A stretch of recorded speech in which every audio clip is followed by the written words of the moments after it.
I knew the exact second everything went wrong because it was the moment I decided to be polite. My hand was steady when I extended it. "Welcome to Aurelian Systems," I said, voice calm, measured, exactly how I'd practiced it in my head. The room was already alive with quiet power. Glass walls, cold lighting, a table so long it felt like distance itself was a status symbol. 3 cameras were recording, one for internal broadcast, one for investors, one archived for compliance. Every movement mattered in rooms like this. And yet, somehow, I was invisible. Until I wasn't. The chairman, Richard Halvorsen, didn't look at my face first. He looked at my hand, then the folder tucked under my arm. Then the bouquet I was holding, white orchids, minimalist, expensive, carefully chosen to signal stability without trying too hard. The kind of detail no one notices unless they're looking for a reason to judge you. His lips curled, just slightly. Not enough for outrage. Just enough for humiliation. I don't shake hands with assistants. He didn't raise his voice. He didn't need to. The microphones carried it perfectly. A ripple spread across the table, subtle reactions. A smirk here. A suppressed laugh there. Someone coughed to cover discomfort. Someone else didn't bother. I didn't pull my hand back. Not yet. For a second, just a second, I let the silence stretch. Because silence, in rooms like this, is louder than anything you can say. "I'm here as requested," I replied. Still calm. Still controlled. Still giving him a chance to correct himself. He didn't. Instead, he leaned back, fingers tapping lazily against the table like I was background noise interrupting his rhythm. "Then stand where assistants stand," he said. "This meeting is above your level." There it was. Not anger. Not misunderstanding. A decision. The new CEO, Ethan Cole, shifted in his seat. His eyes flicked toward me, uncertain, almost apologetic, but he said nothing. Not a word. That told me everything I needed to know about him. I lowered my hand slowly, not because he dismissed it, but because I chose to. I placed the flowers gently on the table, right in his line of sight. Then I walked, unhurried, deliberate, to the far end of the boardroom. And I sat down. No one stopped me. No one asked why. Because in rooms like this, people don't question what they don't understand. They ignore it. Richard exhaled sharply, already turning back to the screen. "Let's begin." The presentation lit up behind him. Graphs, projections, billion-dollar promises built on assumptions, so fragile, they almost amused me. I leaned back slightly in my chair, watching them settle into their illusion of control. They spoke in numbers, percentages, forecasts, language designed to feel safe. No one mentioned what had just happened. No one looked at me. And that was the mistake. Because the most dangerous person in a room like that isn't the loudest. It's the one everyone decided didn't matter. I waited. Timing, I've learned, is everything. Interrupt too early, you're dismissed. Too late, and it doesn't matter anymore. So I let them get comfortable. Let them believe the narrative they'd already written. Then, just as the CFO transitioned to the funding slide, I spoke. "Before you finalize that," my voice cut through the room, not loud, but precise enough to stop movement. A pause.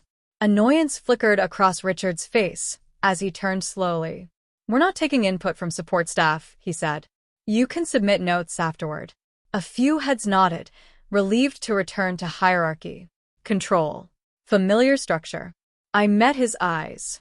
And this time, I didn't offer him a second chance. "If you choose to ignore me again," I said evenly, "the $2.8 billion backing this deal will disappear by tomorrow morning." Silence. Not confusion. Not yet. Just stillness. And in that stillness, everything began to shift. No one reacted immediately. That was the first crack. Not laughter. Not outrage. Just a pause.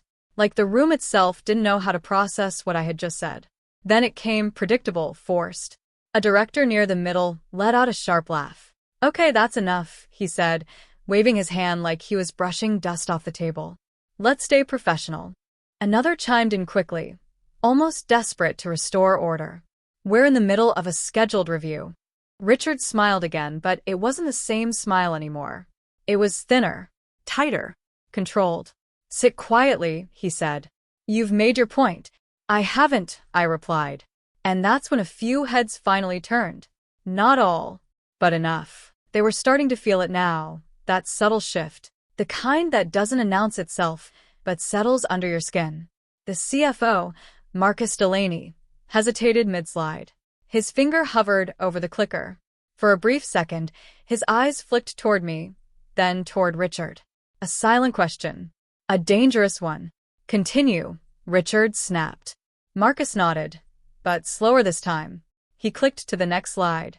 Projected liquidity assuming full capital release. He began, voice steady, but not as confident as before. There it was. The assumption. I leaned forward slightly. Assuming, I repeated softly. That word landed heavier than it should have. Marcus stopped. Just for a second. But in a room like this, a second is everything. Before we finalize the section, he said carefully, choosing every word like it could cost him something, we still need confirmation on the primary capital authorization. Richard didn't even look at him. It's handled. It requires direct approval, Marcus replied. Now the room shifted. Subtle movements, chairs adjusting, pens stopping, eyes lifting from screens. Richard's jaw tightened. From legal, he said, dismissive. Marcus shook his head. From the Capital Authority. Silence. Real silence this time. Not polite. Not controlled. Uncomfortable. And slowly, almost reluctantly, attention began to turn toward me. Richard followed their gaze. Slower this time. And for the first time since I walked in, he actually looked at me. Not at the flowers. Not at the folder. At me. Who exactly are you? He asked. Not curious. Corrective. Like he was trying to put me back into a box that no longer fit. I didn't rush my answer. Because moments like this, they don't belong to the fastest speaker. They belong to the most patient one. I'm here for the capital, I said. A few exchanged glances. Ethan, the CEO, finally looked at me properly now. Really looked. And I could see it in his expression. He was recalculating. Richard let out a short breath. That's already being managed. No, Marcus said quietly. That surprised everyone, including Richard. It isn't, Marcus added. Now the tension had shape. Wait. Presence. Authorization hasn't been signed, he continued. And without it, the capital doesn't move. Another pause. Longer this time. He didn't need to say the next part. But someone did anyway. A director leaned forward slightly. And who controls that authorization? Marcus didn't look at Richard. He didn't look at the screen. He looked at me. And nodded once. That was enough. The room changed. Posture. Breathing. Attention. Everything. Richard straightened slowly, like he was trying to recover something slipping through his fingers. You, he said. Now it sounded different. Not dismissive. Careful. Measured. I held his gaze. Yes, I said. I'm the one who decides whether your $2.8 billion exists or disappears. And just like that, the power in the room moved. You could feel it. Not dramatically. Not loudly. But undeniably. The shift. Moments ago, I was invisible. Now, I was the center of gravity. Richard cleared his throat, adjusting his posture like control was something he could physically put back into place. Well, he said slowly, forcing composure, then perhaps we should restart this conversation properly. There it was. The pivot. Not an apology. Not accountability. Just repositioning. I didn't respond. Because this wasn't about restarting anything. It was about what had already happened. Let's stay focused, he added quickly, turning slightly toward the room. We're here to finalize alignment. Alignment. Interesting word. Marcus adjusted the documents in front of him again. There is still one item we need to formally acknowledge, he said. Richard exhaled sharply. We've acknowledged everything. The conduct clause, Marcus added. That landed. You could see it ripple across the table. A director flipped through the printed agreement quickly. Reputational conduct, capital withdrawal rights, he muttered under his breath. Ethan leaned forward. What exactly does that mean? Marcus answered carefully.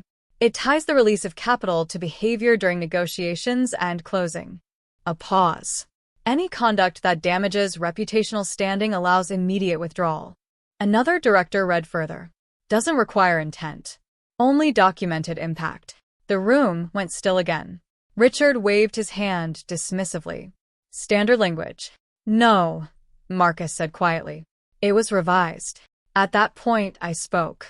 I requested that revision. Now, every single person was looking at me. No one pretending anymore. No one ignoring anything. Richard studied me again, but differently this time. Not dismissing. Evaluating. You were concerned about optics? He asked. I was concerned about behavior, I replied. His jaw tightened. This is becoming unnecessary. No, I said calmly. It's becoming relevant. And that's when someone glanced at the camera. The red light was still on, recording everything. No one said it out loud, but everyone understood. This wasn't private anymore. This wasn't controllable. This was documented. Richard tapped the table lightly. We'll take a short recess. Too quick. Too reactive. 10 minutes, he added. Chairs moved instantly. People stood.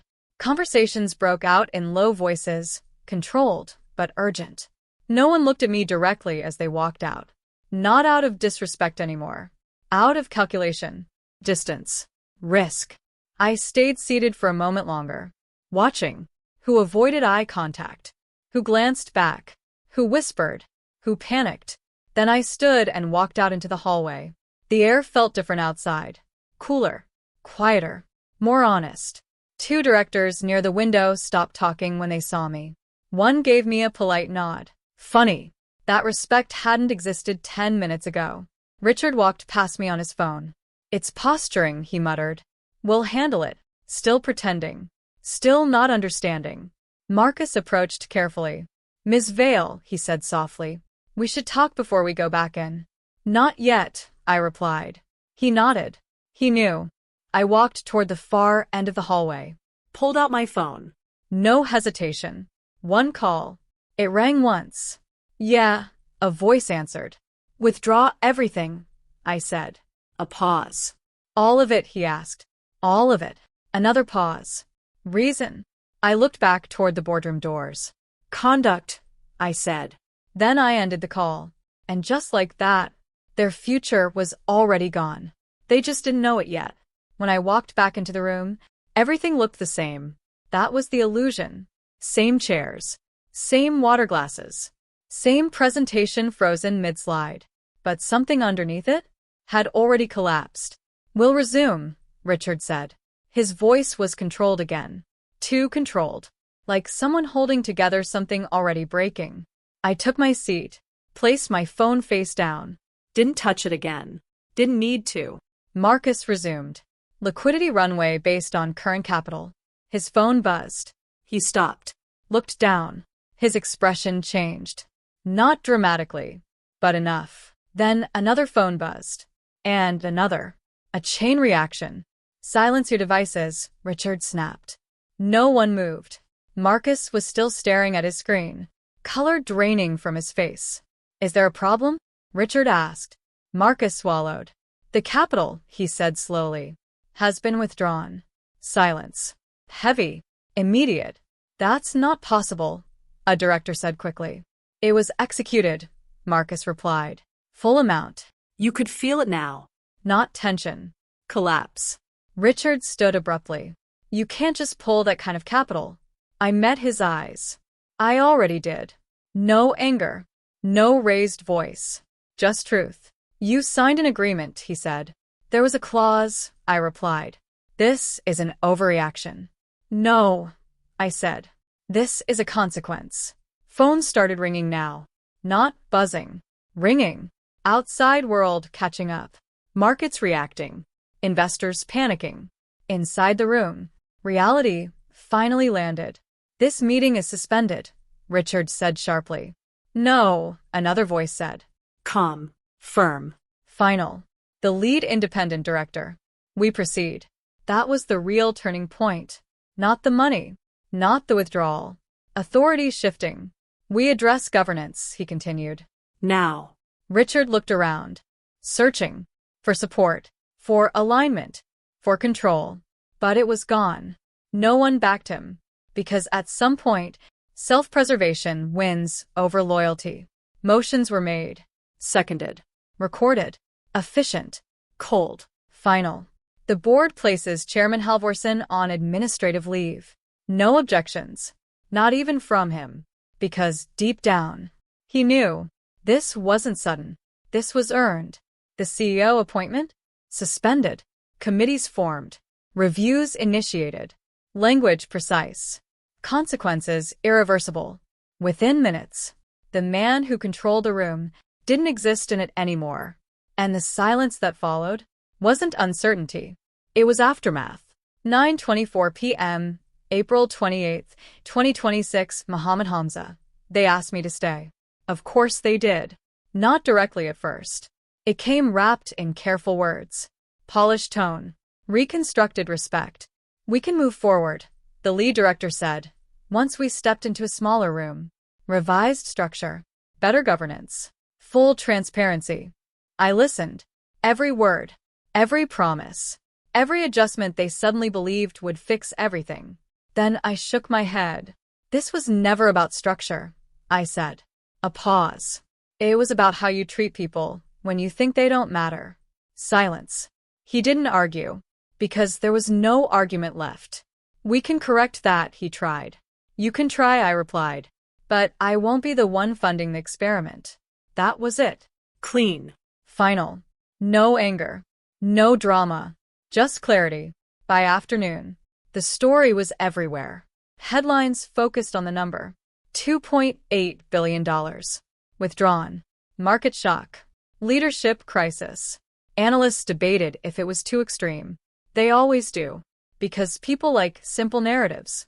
They don't like uncomfortable truths. Later that night, a message came through. From Ethan. I should have said something.